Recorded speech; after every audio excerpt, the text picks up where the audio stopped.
Miss Marple and a Cry in the Wallpapered Room, Chapter 1. A Shriek at the Silver. Jubilee Fallow Ridge was a village too small for a train station and too proud for scandal. The sort of place where gardens, ribbons, and gossip grew faster than the roses. Nestled between soft green hills and bisected by a lazily winding lane. It had remained blissfully unchanged since the War, the first one, as the older residents still called it.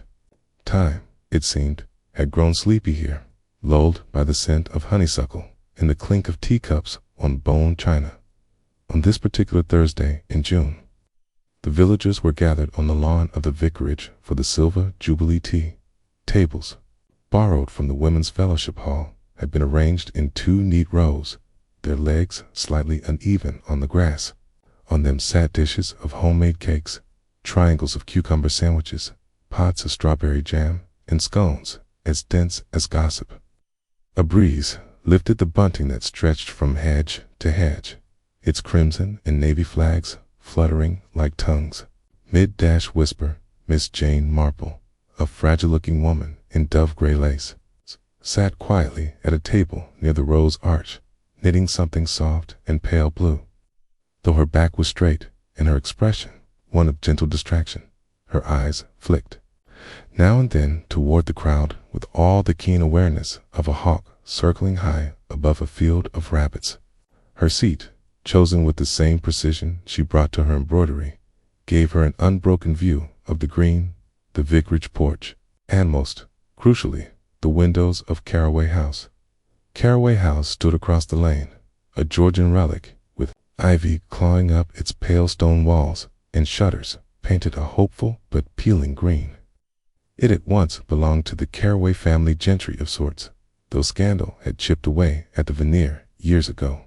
Now, it was a boarding house of modest repute, run by the formidable Mrs. Lionel Trent, who insisted on being addressed as Madame Trent, and who was rumored to have once toured the provinces in a theatrical production of Hedda Gabler. Whether she played the title role or simply handled the wardrobe was never made quite clear. The boarders at Caraway House were a curious mix: a retired chemist with a gammy leg, a typing girl from Essex with ambitions toward the stage, and a new lodger, whose presence had already unsettled the village in that vague, instinctive way outsiders often do.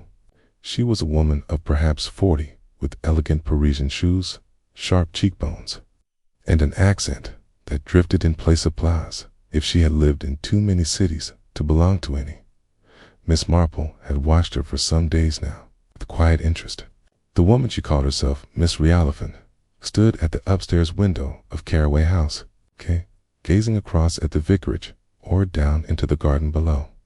Once Miss Marple had seen her flinch violently when the church bells rang. Once she had seen her mouth move, as if repeating a name.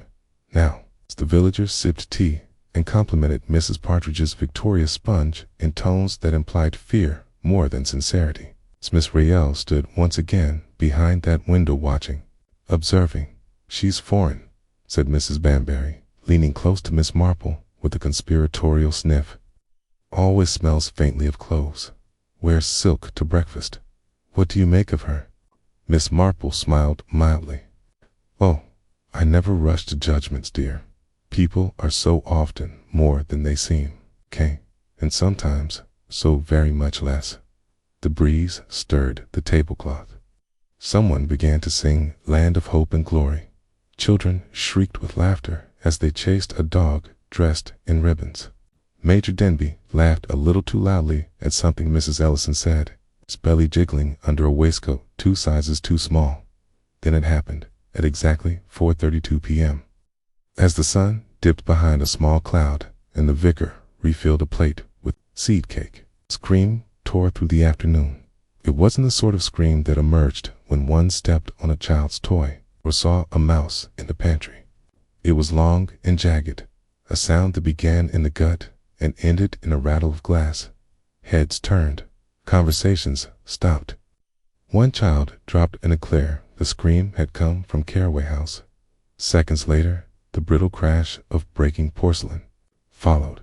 Then a silence so deep it seemed to push the air itself outward. For a moment, no one moved. Miss Marple set down her knitting with exquisite care. "Oh, dear," said Colonel Finch, straightening in his deck chair. "Sounded like someone being murdered." "Don't be melodramatic, Rupert," said Mrs. Partridge, her lips thin. "More likely a kettle boiled over." But already the crowd had begun to shift. The vicar, earnest and pink in the face, trotted forward across the green with an expression halfway between concern and civic obligation. Major Denby followed, puffing as he went. Several curious guests rose to their feet and began whispering excitedly. Miss Raelle, to everyone's surprise, had already vanished from the window. Miss Marple watched the scene unfold with the tranquility of a woman watching birds from her window. She did not stand. She did not rush. She simply observed. His narrowed slightly, mouth set in a thoughtful line. "I believe," she said softly to Mrs. Banbury. That was not a shriek of pain, but recognition, and perhaps regret. Mrs. Banbury stared. "Jane, what a peculiar thing to say." Miss Marple reached for her teacup. "People often mistake one for the other, but I've always thought the tone quite different. One is raw, the other almost brittle." By now, several villagers had crossed the lane and were clustered awkwardly at the front gate of Caraway House, hesitant to go further, but unwilling to turn back. The door remained closed. A single curtain on the upper floor fluttered. "Should we do something?" asked Mrs. Banbury, suddenly nervous. "Oh no," said Miss Marple. "Far better to wait. The truth has a habit of coming out quite on its own, though I dare say," she added, her eyes moving once more toward the open window. "It's already begun to whisper." Chapter 2.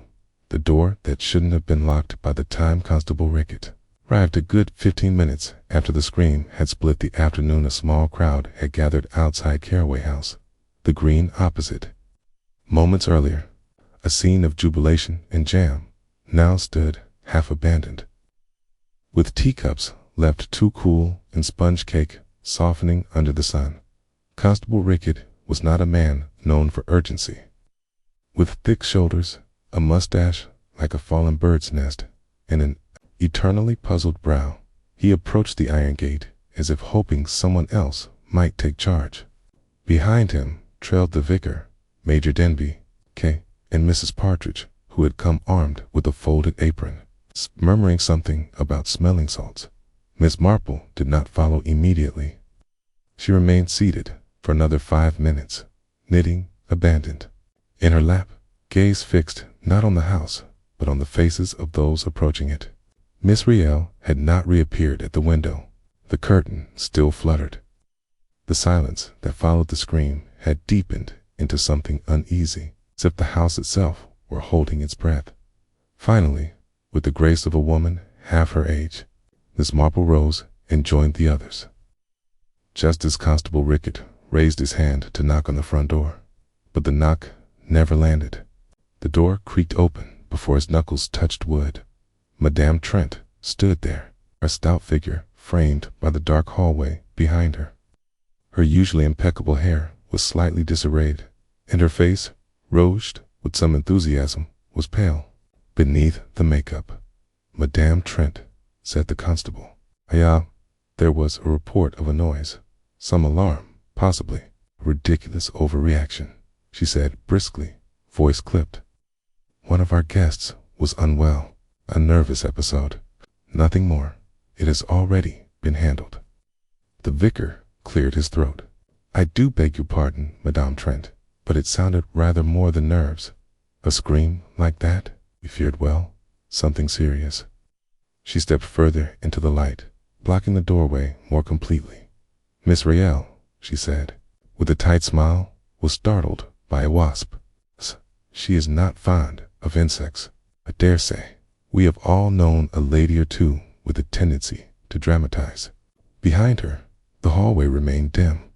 No sign of the other boarders, no sound from within, just the steady tick of an unseen clock. Miss Marple watched Madame Trent closely. Not rudely, not obviously, just as one might admire the detailing on a piece of lace, finding a frayed thread where none should be.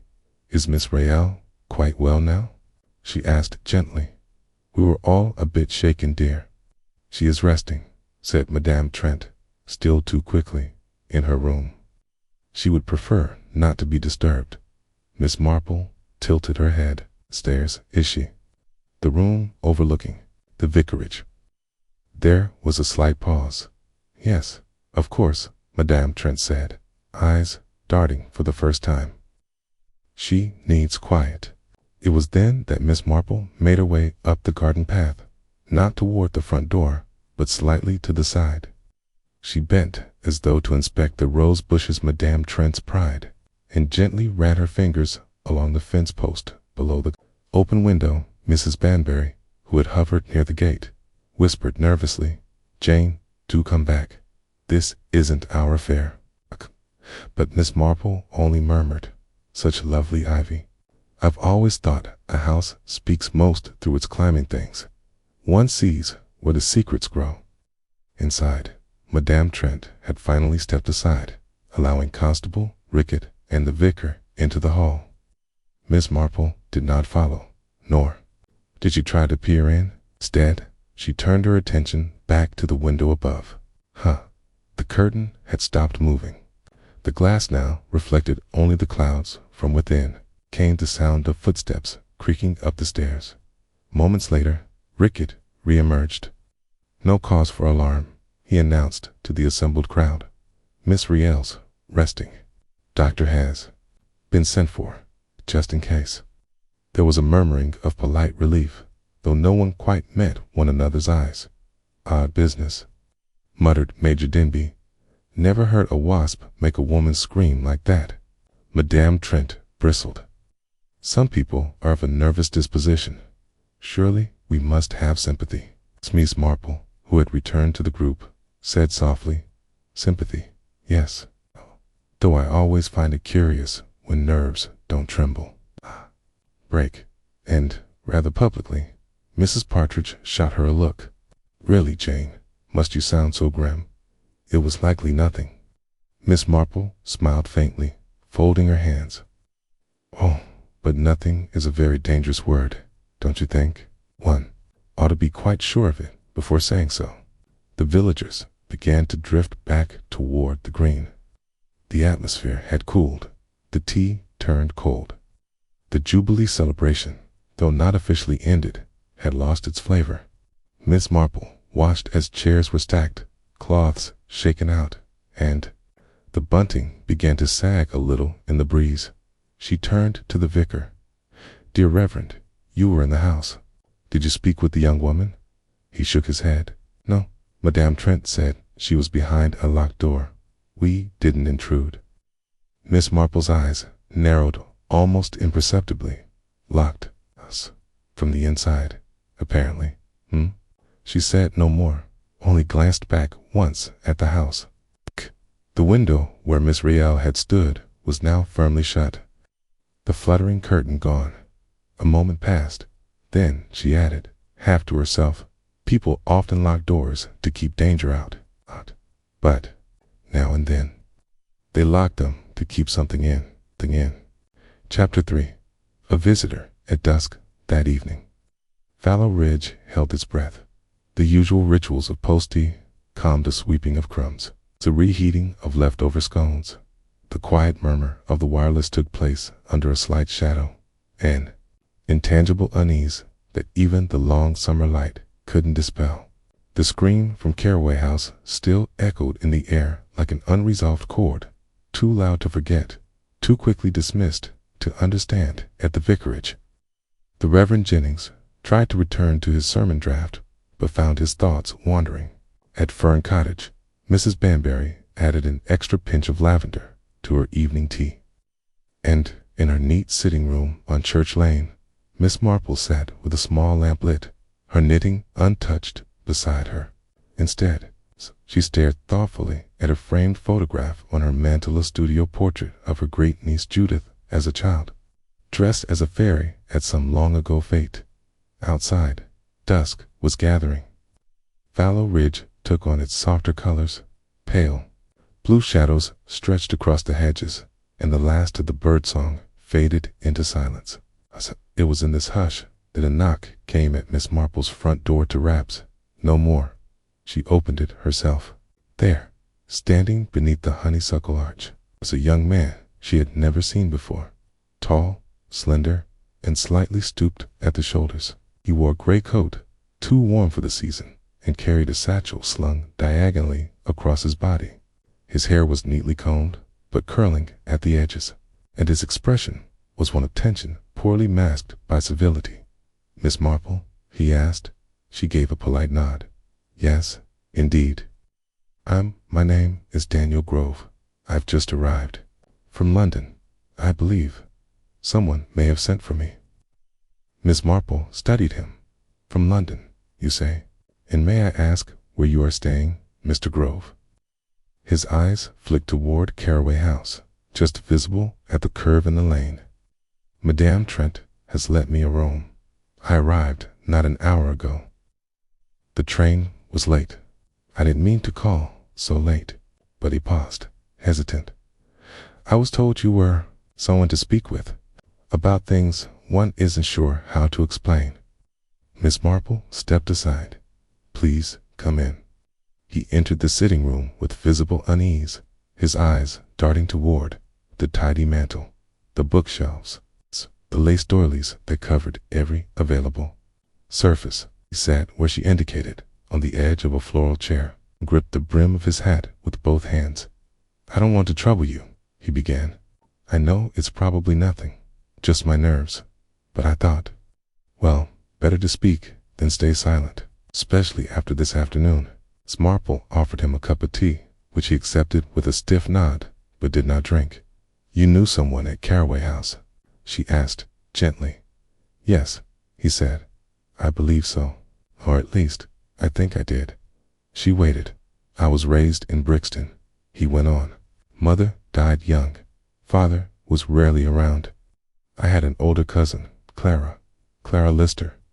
We weren't close, but when I was a boy, she used to visit, brought sweets, told me stories. Then she vanished." He looked down at his hands. "No one ever said what happened. Family just stopped talking about her. I was 15 the last time anyone mentioned her name, but last month I was at an antiquarian bookshop in Camden. There was a woman there, looking at the same novel I was. She dropped it, and when I picked it up, she thanked me and smiled. I'd never seen her before, but I just knew it. Was Clara older? Yes, but her eyes, her voice." Miss Marple nodded slowly. "Did you speak with her?" "I tried, but she seemed startled, denied everything. I said her name was Miss Riel and walked off. I followed her outside, but lost her in the crowd. So I did some asking. One thing led to another, and I traced her here, to Caraway House. I sent a letter, no reply. Then this morning, a telegram came to my flat. No signature. It's just, if you care about her, come to Fallow Ridge today. Quickly." Miss Marple's eyes sharpened. "And a scream." "That's just it. I was at the station when I heard about it. Porter mentioned the village fete and said there had been a row at the old boarding house. I came straight here. Now, I don't know if she's in danger or simply doesn't want to be found." Miss Marple took a long sip of tea before speaking. "She may be both." Daniel looked up, startled. Miss Marple continued, voice calm. "You are not the first person to be curious about Miss Riel, and you are certainly not the only one to notice that her name and presence do not quite match." Daniel hesitated. "You think she's in trouble?" "I think," Miss Marple said gently, "that some people lock their doors from the inside for fear of what's outside, and some for fear of what they might do themselves." She stood and moved toward a small writing desk, opening the drawer. With a soft click, "Stay where you are tonight. Keep your wits about you, and do not let on that you suspect anything. Sometimes people do not react well when they learn their pasts have been followed." She handed him a folded note. "This is for Dr. Redwell, the local physician. He knows me well. Tomorrow morning, you'll pay him a visit. He saw Miss Riel briefly after the incident and may have noticed something others missed." Daniel took the note, still frowning. "You believe me then?" "I believe," said Miss Marple with a faint smile, "in human nature. And it is very much in human nature to pretend to be someone else when we fear being who we are." He stood to leave, tucking the note away carefully. Outside, the dusk had deepened into full twilight. At the threshold, Daniel hesitated. "Do you think she's dangerous?" Miss Marple tilted her head. "Not all cries are from pain, Mr. Grove. Sometimes they're from the terror of being caught just before one commits something one has sworn never to do again." He said nothing more. And as he walked back into the night, Miss Marple returned to her chair and picked up her knitting once more. Her needles clicked softly across the lane. The window at Caraway House remained dark. Chapter 4. The face in the mirror frame the morning after the Jubilee tea dawned cool and damp, as though the village itself had sweated out a bad dream. Rain had fallen lightly in the night, leaving the hedgerows silver-beaded and the vicarage path slippery with wet leaves. Fallow Ridge was never so quiet as it was after an unsettling event too polite for panic, too wary for calm. Miss Marple, as always, was awake early. She had already watered her lilies and fed the birds when the milkman's bicycle creaked past her garden gate at precisely 8 a.m. She placed a tray on her small dining table, half a boiled egg, one slice of brown toast, and a modest cup of tea. As she ate, her mind turned not to the food, tea, nor to the crossword waiting patiently beneath her butter dish, but to the young man from the night before, Daniel Grove, an ordinary name for an extraordinary. Not of past and present. By 9:15, Miss Marple had made her way up the lane toward the doctor's house, ostensibly to inquire after a sore finger that had been pricked by a rosebush, but really, as she would have admitted with the faintest smile, to ensure that Mr. Grove had followed her instructions. He had. She glimpsed him just as he stepped through the red-painted door of Dr. Redwell's surgery, hat in hand and posture. Still taut, satisfied, Miss Marple turned back toward the green. Allowing the good doctor to do his part before she did hers, she made her way to Caraway House. Not to call, of course. That would have been far too bold. Instead, she stopped by the hedgerow and studied the house from an angle she rarely took, the rear side, where the kitchen garden backed onto a crumbling brick wall, and where, more interestingly, an old servant's door opened to the narrow alley behind the bakery. The alley, she knew, was hardly used now.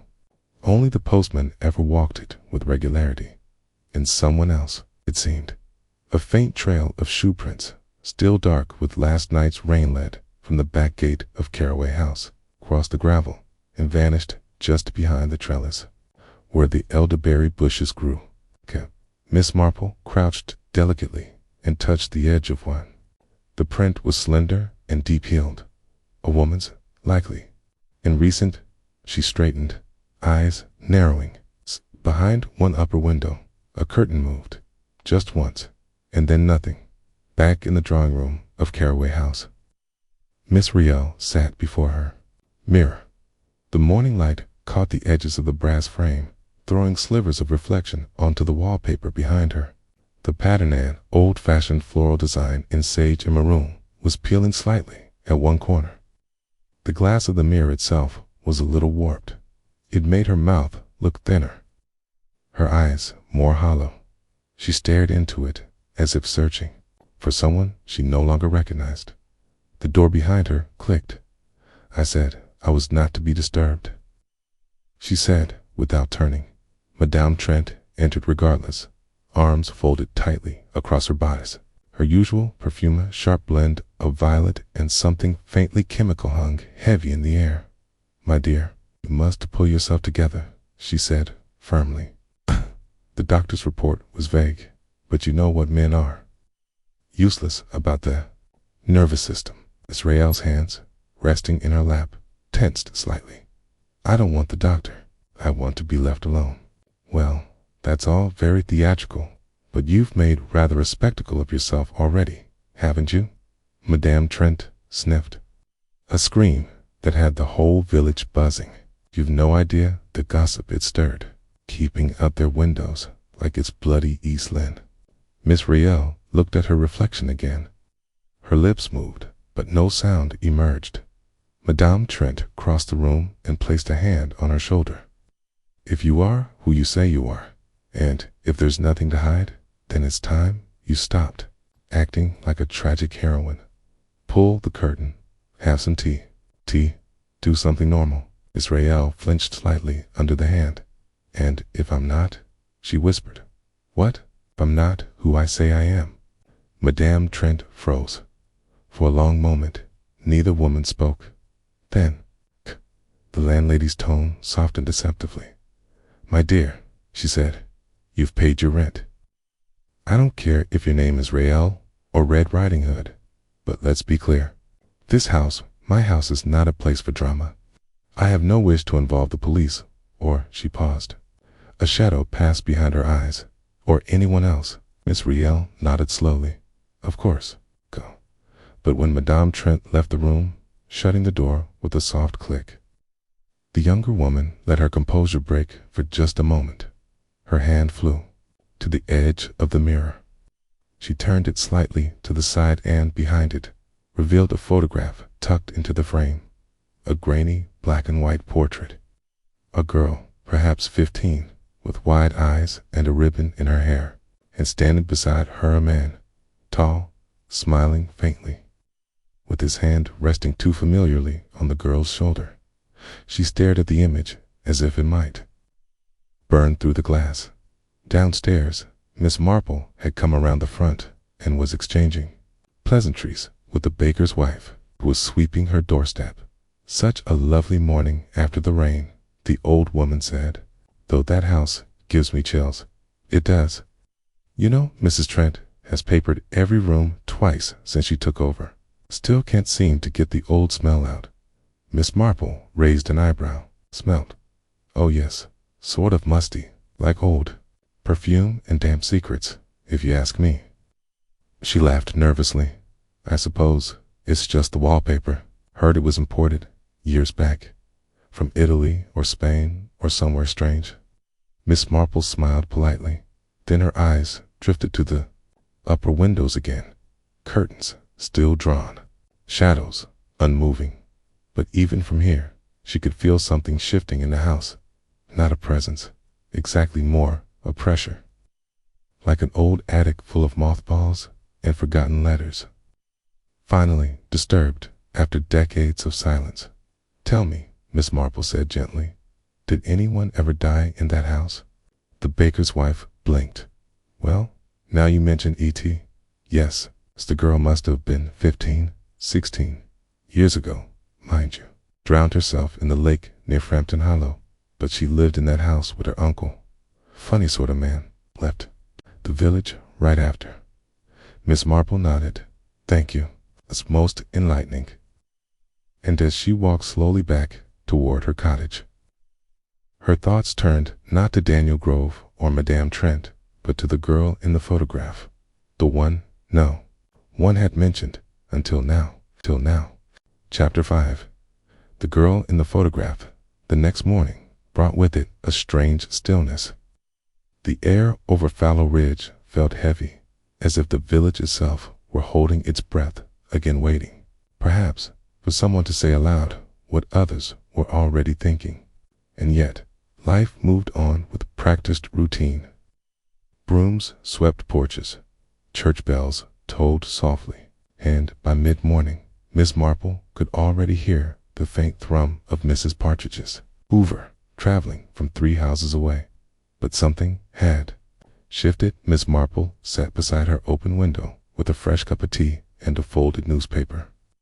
She had no real intention of reading.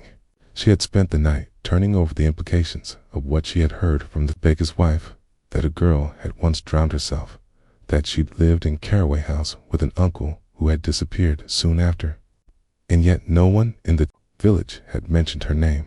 Not during the Jubilee tea. Not in years. It had taken a scream, one single piercing cry for the shadow of that long-dead girl. Stir again. It was mid-morning when Daniel Grove returned. He stood uncertainly outside Miss Marple's gate, his hat in hand, his eyes shadowed by lack of sleep. She had already boiled an extra egg and set out a second teacup, just in case. "You saw the doctor?" she asked once he was seated. "I did," Daniel said quietly. "Thank you for the note." Skied. Surprised to hear I knew Miss Riel, or claimed to. Said she seemed perfectly well, bit pale, bit tired, but nothing unusual. Miss Marple nodded. "And did you mention her real name?" He hesitated. I didn't know if I should. But yes, I told him about Clara Lister. He frowned and said, the name sounded vaguely familiar, but couldn't place it. I asked about her records. He said he wasn't at liberty to discuss them. Miss Marple stirred her tea. "That's as it should be, of course, but it confirms one thing: she didn't give him her real name. Or if she did, she gave him someone else's version of it." Daniel leaned forward, voice low. "I don't think she wants to be found, Miss Marple. When I saw her back in London, she looked straight through me like I was a ghost. But now, here, it's as if she's the ghost."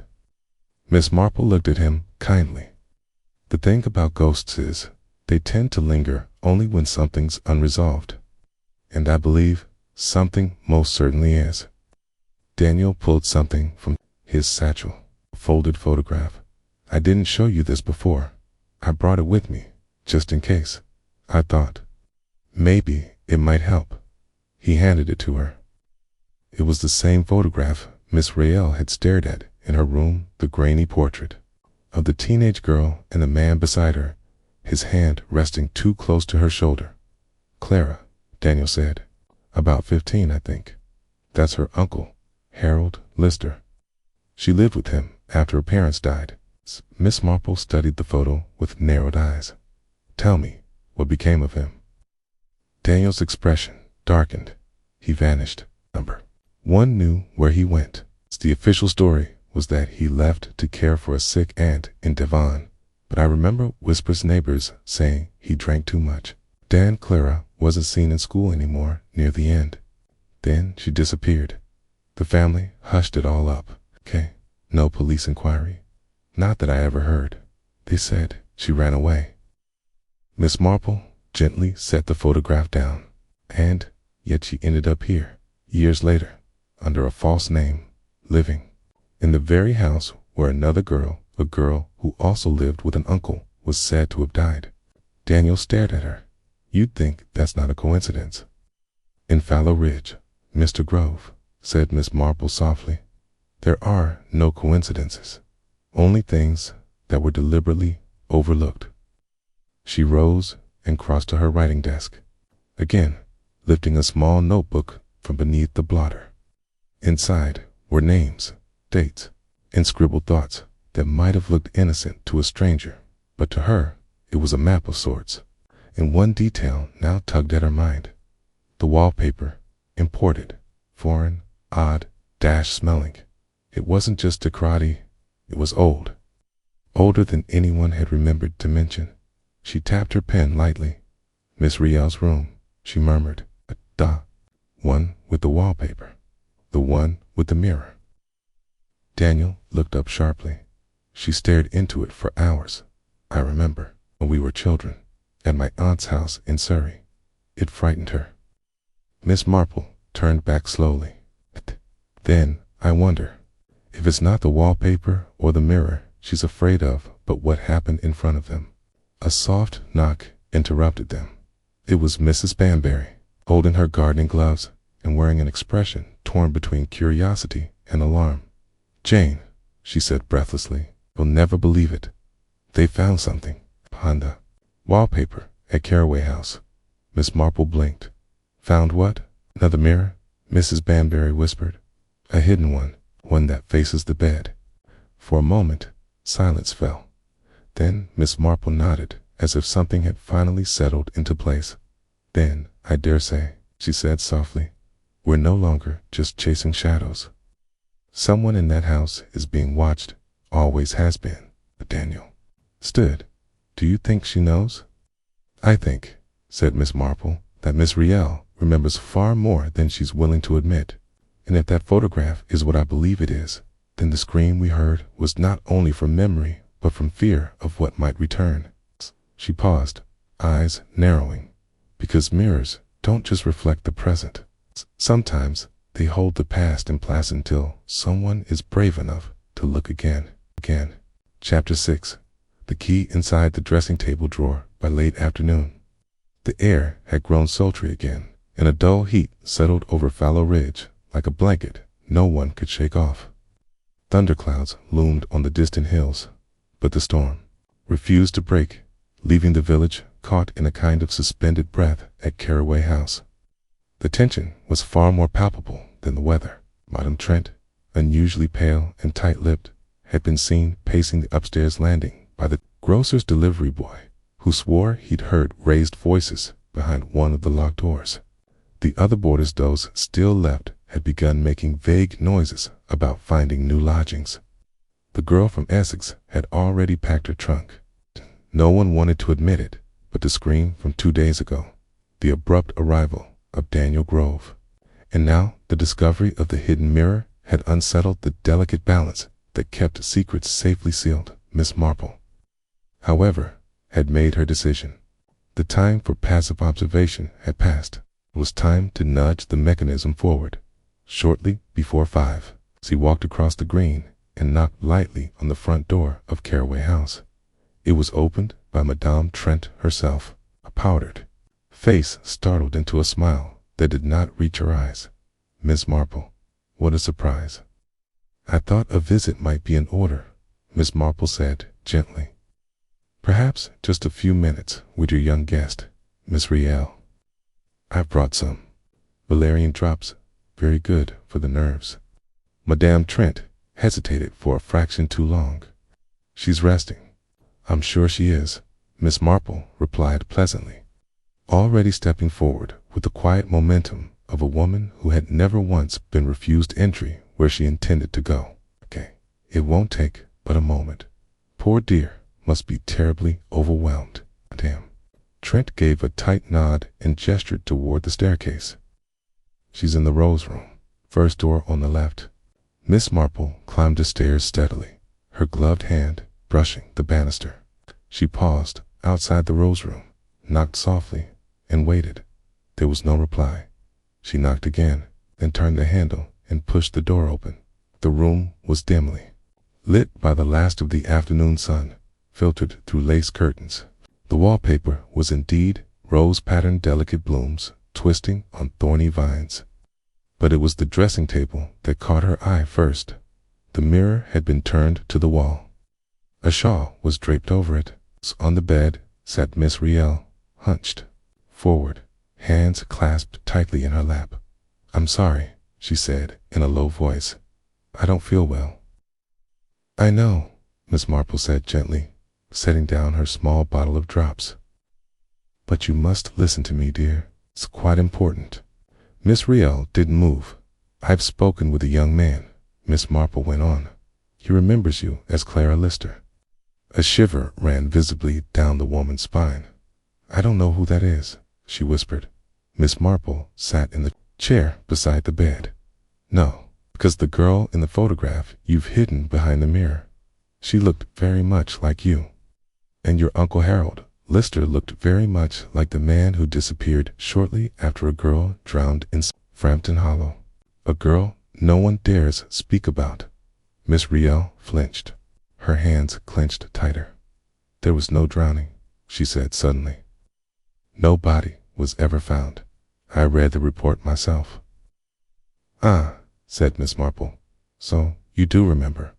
For a moment, the only sound was the ticking of the little clock on the mantel. Miss Riel turned slowly to face her. I remember everything, she said. Every sound in this house, every shadow. Every time I stood in front of that mirror and knew someone was watching from behind. Miss Marple gave a small nod. The mirror in the wall was meant to look In, not out, wasn't it? There was a cupboard behind it, Miss Riel said, her voice hoarse, hidden behind the wallpaper. It opened from the other side. I found it once. I must have been 14. My uncle said it was for security. He liked to keep an eye on things. Miss Marple said nothing. Her stillness was an invitation, not a judgment. I was a child, Miss Riel whispered. By the time I understood what he was doing, I couldn't leave. Not then, not with no money and no one to believe me. So I made him think I ran away. I left a note, hid in London, became someone else. And now, Miss Riel turned toward the mirror, her face hardening. I came back because someone sent me a letter. No name, no return address, just he's back. Miss Marple's eyes sharpened. You thought Harold Lister had returned to Fallow Ridge? She nodded. Or someone who knew. Someone who wanted to remind me of what happened. Did anyone enter this room in the last few days? While you were out?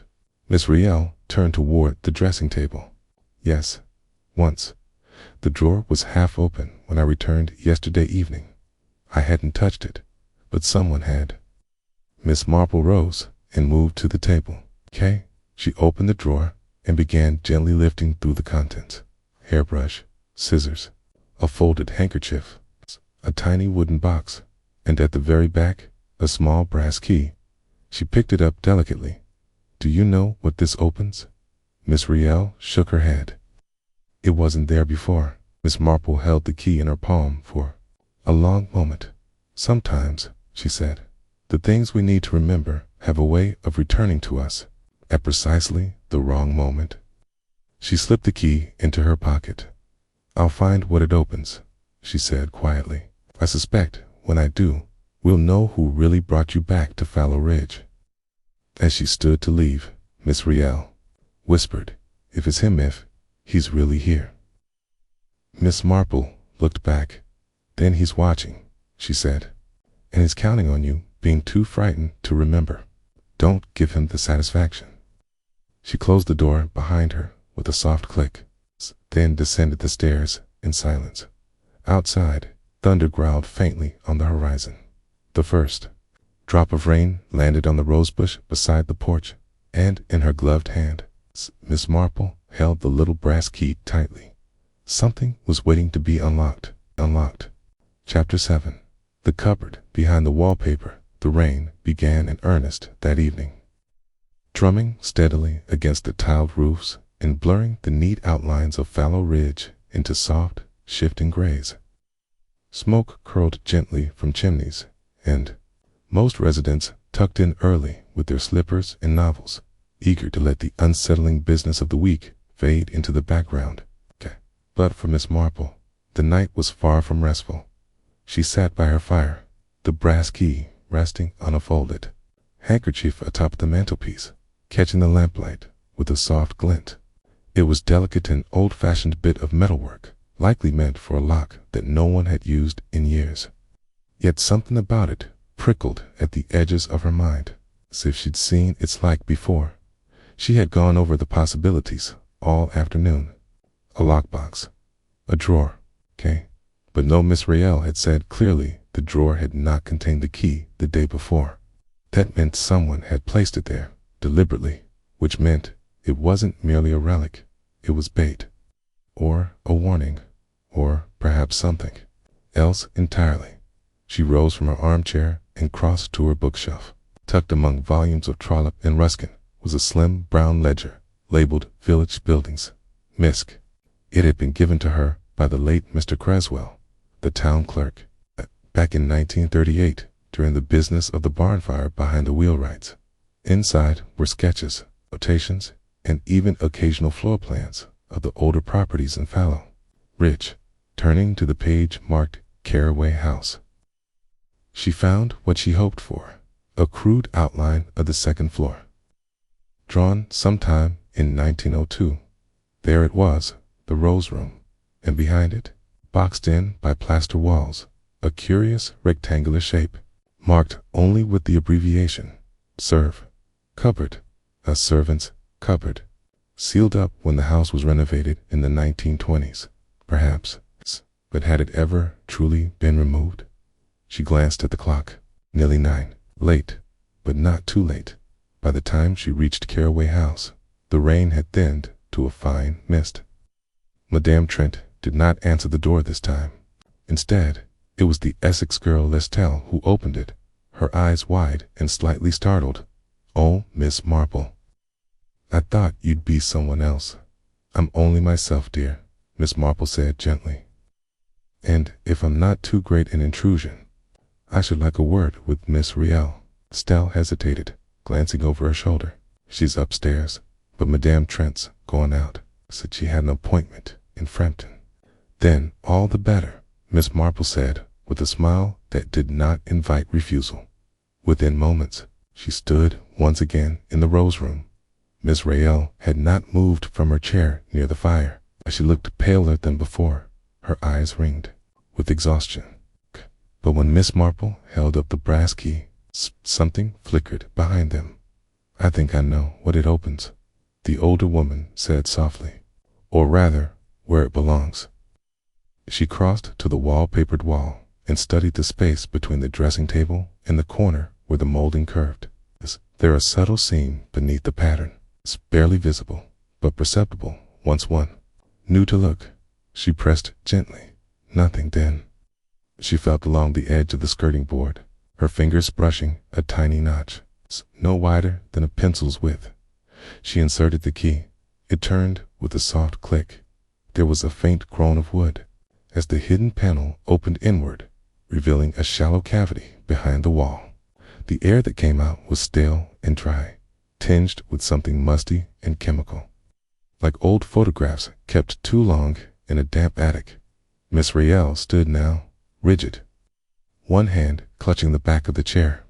Inside the cupboard was a small stool and a wooden crate, and above it, facing out through a mirrored pane, was a second glass panel, identical in size to the dressing table mirror, except this one looked in. Miss Marple stared through it. From this side, it was perfectly clear. Anyone seated here could watch every move made in the rose room, the bed, the dressing table, the mirror itself, without being seen. "Oh God," Miss Riel whispered. "It's still here." Miss Marple did not look at her. She reached forward and opened the crate. Inside were several yellowing notebooks, a broken fountain pen, a fraying scarf, and one object wrapped in old newspaper. She unwrapped it slowly. Small silver locket. She opened it. Inside were two faces, a younger Harold Lister and Clara Lister, aged perhaps 11, beaming with unguarded joy. Miss Riel staggered backward, catching herself on the edge of the bed. "I thought I destroyed that," she said. "I burned it." Miss Marple looked over. Apparently not. He must have kept another. She thumbed through one of the notebooks. The handwriting was neat, slanted at precise cursive, oddly clinical. And the contents, ... page after page, of dates, times, descriptions of clothing, gestures, movements, all labeled beneath initials. "CL, this is a diary," Miss Marple said flatly. "Or rather, an inventory. He documented everything." Miss Riel's voice shook. "He told me it was just for safety, that he needed to protect me, that I was special, that no one else would understand." She turned away, her arms wrapped tightly around herself. "And then he said if I told anyone, no one would believe me, that they'd think I was the one making things up." Miss Marple returned the key to her pocket and gently closed the cupboard door. "It's no wonder you forgot," she said kindly. "Some memories only return when something else unlocks them. A sound, a face, a mirror turned the wrong way." There was a long silence. Then Miss Riel said, "But why now? Why did someone open it? Leave the key in the drawer. Harold's doing this." Miss Marple met her eyes. "I believe someone else has been reading these notebooks, and I believe whoever sent you that letter, he's back, wants more than to frighten you. They want to finish what he started." A knock echoed sharply from downstairs. Miss Riel flinched. Estelle's voice floated up the stairs. "Miss Riel, there's a gentleman here asking after you. Says his name is Simon Brant." Miss Riel turned pale. "Simon, ... she whispered. "He was my uncle's solicitor." Miss Marple rose, already moving toward the door. "Then we must be quick." She turned back once more to the now hidden cupboard. "Whatever's begun again this time, we won't let it end in silence." Chapter 8. The Man in the Solicitor's Coat, Seaman. Brant stood in the entryway of Caraway House, like a man who owned more than just the coat on his back. He was in his early 40s, trim and upright, with that peculiar, polished look that some city men carry even in the country, smooth wool trousers, spotless brogues, and a folded umbrella tucked neatly under one arm, though the rain had long since stopped.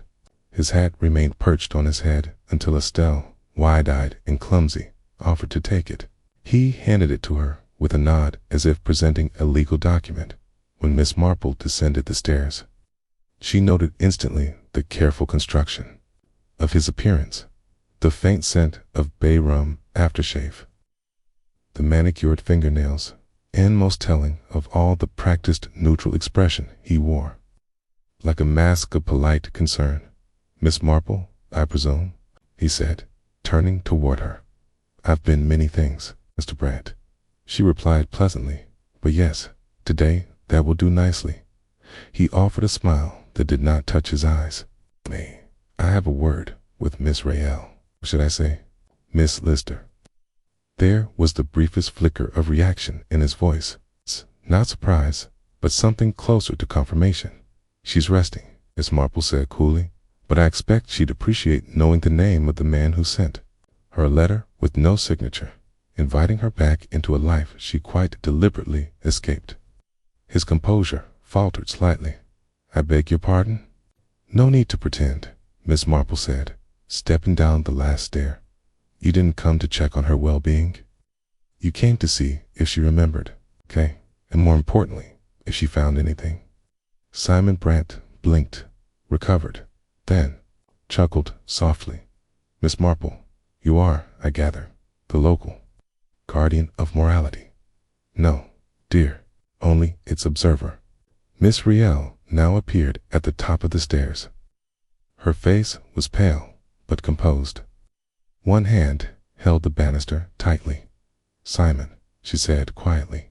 "Clara," he inclined his head. "It's been some time." She descended, slowly, stopping beside Miss Marple. "I didn't know you were still alive," she said. "After everything. After Harold's disappearance," he said. "Yes, I've remained professionally engaged." "Quietly, cleaning up his affairs." "Crimes," Miss Marple corrected gently. Brant's expression hardened for just a fraction. "I handled his estate, nothing more. Whatever you may believe about my client, I had no part in it." "You had access to his letters," Miss Riel said. "You saw what he wrote about me? You knew?" Brant opened his mouth, then closed it. Miss Marple stepped forward.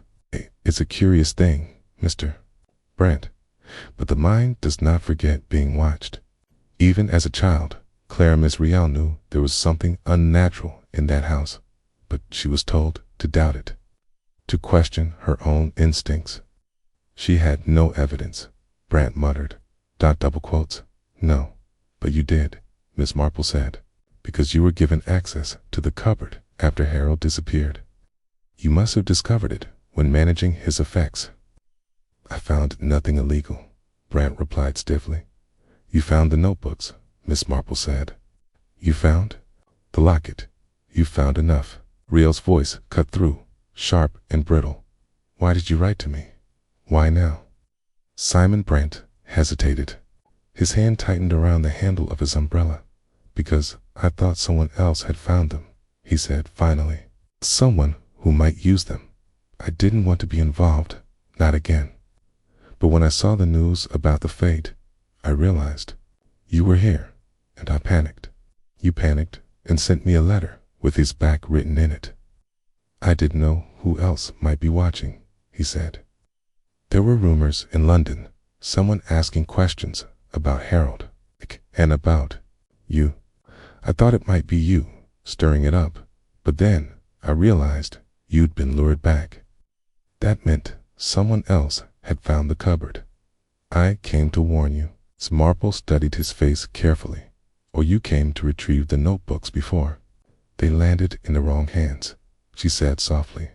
Brant exhaled, long and slow. I don't want trouble, he said.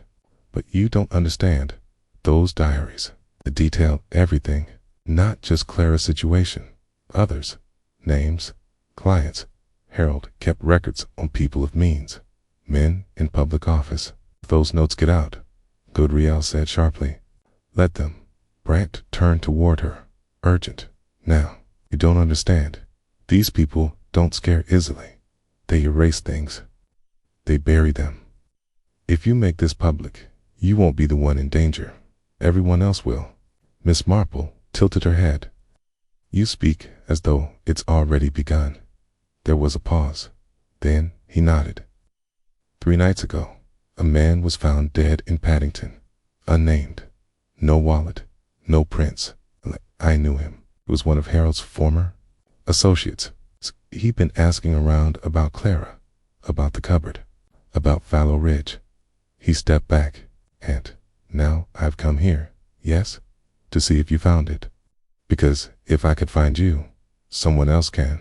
And I'd rather you handed it to me than to someone who'll silence you. Riel's voice was like glass breaking. Silence me. Is that what you think I've done all these years? Brant didn't answer. Miss Marple placed a gentle hand on Riel's arm. No, she said softly. But it is what they expect you to do again. Brant took out a card and placed it on the hall table. If you change your mind, I can protect you. I know how these things work. I've kept them buried once. I can do it again for the right reasons this time. Riel looked at the card without picking it up. Miss Marple turned to him. You may believe you're doing this out of concern, or guilt, or fear, but there's only one way to stop something that festers in the dark, Mr. Brant. She stepped forward and opened the front door, let in the daylight. Brant looked at her, uncertain, then turned and left, his footsteps echoing down the path and into the rising wind. Riel stood still for a long time after he was gone. Then, very softly, she said, I still have the locket. Miss Marple nodded.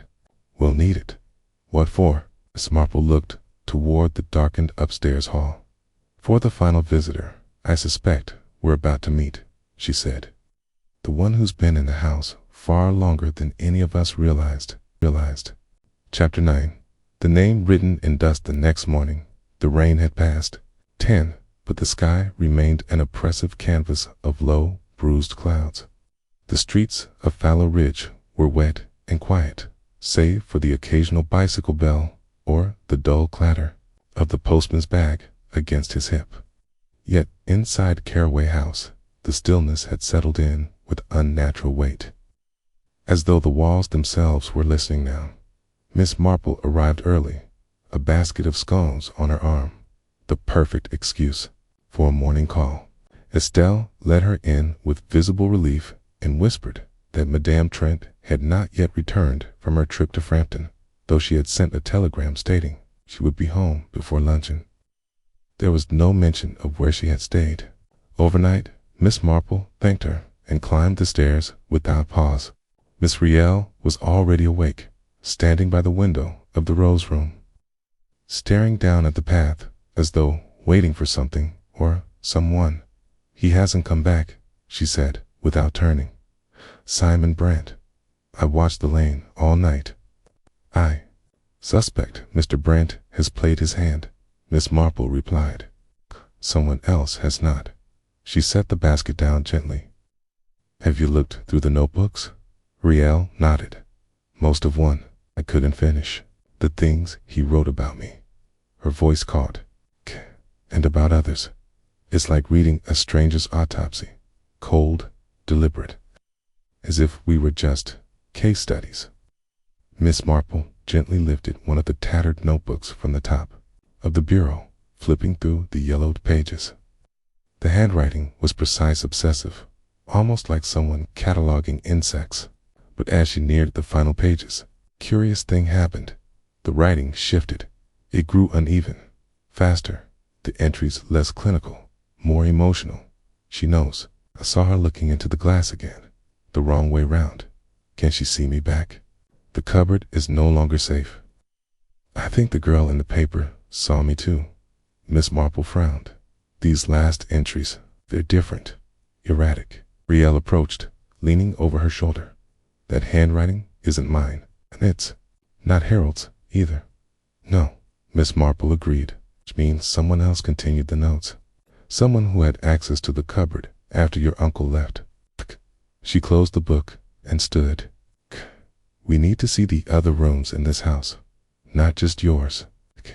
If there is someone else, someone who's been watching, then they've left more than footprints. They began with the guest rooms. Estelle's was bright, cluttered with perfume bottles and costume jewelry. The old chemist's quarters, now vacant, smelled faintly of tobacco and ointment.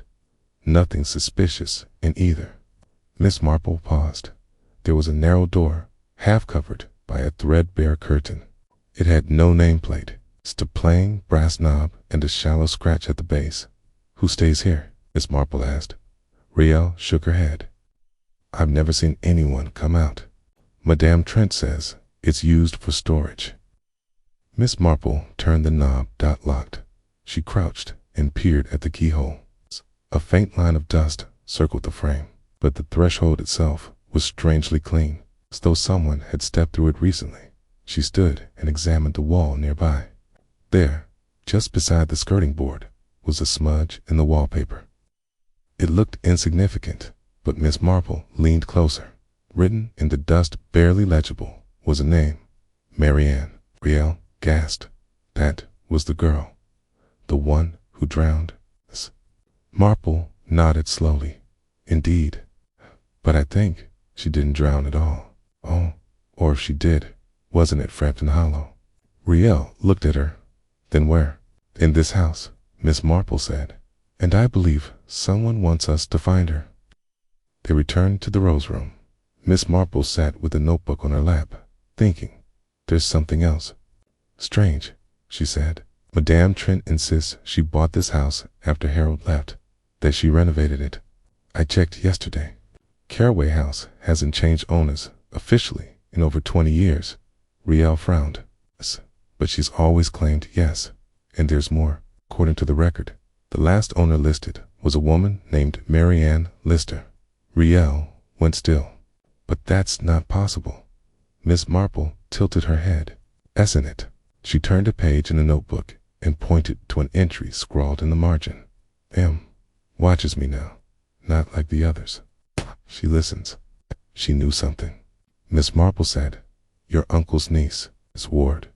But she wasn't the one being watched. She became the watcher. Hey. And I believe she tried to protect others. But she's dead, Riel said, her voice faint. I don't think so, Miss Marple replied. I think Marianne Lister changed her name. I think she stayed in the house after Harold vanished. You mean yes? Miss Marple said. Softly, Madame Trent. Riel shook her head in disbelief. But she protected me. I thought she didn't believe me, but she let me stay here. She let you stay, Miss Marple said gently, because she was watching too. Not to harm you, but because she recognized something in you, something she'd survived herself. There was a long silence between them, then a soft creak from the hall. Riel turned. Someone's on the stairs. Miss Marple stood calmly. We'll know soon enough. Moments later, the door opened. Madame Trent stood there, her coat soaked from the rain.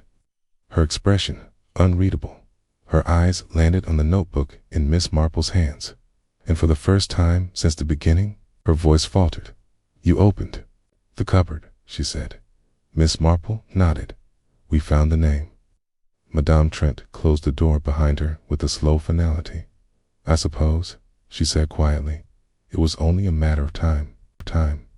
Chapter 10. What Marianne hit the rain had begun again. A slow, steady drizzle that streaked the windows of Caraway House like fading ink. Inside the Rose Room, the tension was no longer taut with fear, but with something else. Recognition. Realization. Okay? And for Miss Marple, confirmation. Madame Trent Marianne Lister stood silently just inside the doorway, her coat dripping, her hands clasped before her as if awaiting a verdict. But there was no judge in the room. Only witnesses. Miss Marple set the notebook aside and looked up with that same quiet, unassuming gaze she had used 1,000 times in parlors, in drawing rooms, in church halls. Okay? The gaze that invited confessions without ever asking for them. "You've been living here all this time," she said gently. "Not as a lodger, not as a landlady, but as a guardian of something and someone." Marianne looked down. "I never meant to deceive, but I couldn't leave the house, not after what happened, okay? And I couldn't keep the name. That name was ruined." Riel Clara took a step forward. "You knew Harold hurt me. You knew what he was doing." "Yes," Marianne whispered. "I knew, and I was too young to stop it, but I tried. The night he disappeared, I confronted him. I told him I would go to the police. I said I had proof." She paused. He laughed, said no one would believe me, but he underestimated me. "I had already emptied the cupboard, moved the journals, hidden the locket, and then he vanished." Miss Marple watched her closely. "You didn't kill him?" Marianne shook her head. "Okay, he left. Or perhaps someone helped him leave. Brant, maybe. He never said. But I stayed behind, changed my name, took over the house." "Why?" Rael asked. "Why not tell someone?" "Because the people Harold worked with, the ones he wrote about, they weren't just local bullies or cruel men. They were protected. And I was just a girl who had once disappeared from school for too long. They'd say I was unstable or lying." Miss Marple nodded slowly. "So you stayed, hoping to watch from the inside, hoping, perhaps, to stop history from repeating itself." Marianne's eyes shimmered. "And then you arrived, Clara." "I didn't. No, at first. You'd changed so much. But when I saw your face, said new. You let me stay," Clara said quietly. "Even though I was part of what you'd tried to bury." "Let you stay," Marianne said, "because you were the only one who could finish it." Silence settled. The sound of the rain filled the room. Miss Marple stood, retrieving the small brass key from her pocket. "There's one more thing," she said. "I believe you received a letter, Clara. He's back, but I don't think it came from Brant." Clara blinked. "But," he admitted, "Simon Brant was guilty of cowardice and complicity," Miss Marple said. "But he didn't want you to return. He wanted the notebooks, not you. No. The letter was meant to lure you here, and I believe it came from someone who'd recently been in the house." She turned to Marianne. "There was another person in the cupboard, after you. Someone who wrote those final entries." Lips parted. "Estelle," Clara gasped. "The Essex girl." Miss Marple nodded. "Okay. Bright, observant, and rather too curious about the locked rooms and quiet halls. I believe she found the cupboard weeks ago, found the notebooks, and became fascinated. She started reading them." Marianne asked. "Yes, and when she discovered Clara was connected to Itchy, decided to bring her back. Perhaps out of curiosity, or perhaps something darker. They moved quickly, down the corridor to Estelle's room. She was gone. The wardrobe door hung open, half-packed bags left in disarray. The desk, a single page torn from a journal, lay folded. Miss Marple opened it. "I wanted to see what it felt like to be inside their heads, like he was, but I never hurt anyone. I never would. I just wanted to understand. I just wanted to be seen." Marianne sank onto the bed. "She was here for months, watching us." "She may not have known the full story," Miss Marple said. But she found power in the voyeurism Harold left behind. She wanted to inherit it. Will they find her? Clara asked. Miss Marple folded the page carefully. The police will do their best, but I believe she's already gone to ground, and she's clever. We may never know the rest. There was a long pause. But the danger, Clara whispered. It's over. Miss Marple turned to her with a soft smile. Yes, the house no longer keeps its secrets. Later that day, as the sun finally broke through the clouds, Miss Marple sat in the garden of her cottage, her knitting once again resting on her lap. Clara joined her, holding a cup of tea, her hands no longer trembling. I think I'll leave Fallow Ridge, she said quietly, but not like before. Not running. Miss Marple nodded. Not hiding either. Marianne Lister Madame Trent was still at Caraway House. She would remain, she said, as long as the house needed her. And perhaps, one day, she would tell her full story to Clara looked out toward the hills. It's strange. I thought the scream I let out that day came from fear. But now, I wonder if it was relief. Miss Marple looked at her, then down at the rows of blue yarn in her hands. Sometimes, she said softly, when the past finally stops whispering, it gives one permission to speak, okay? And somewhere beyond the hedgerow, a blackbird sang.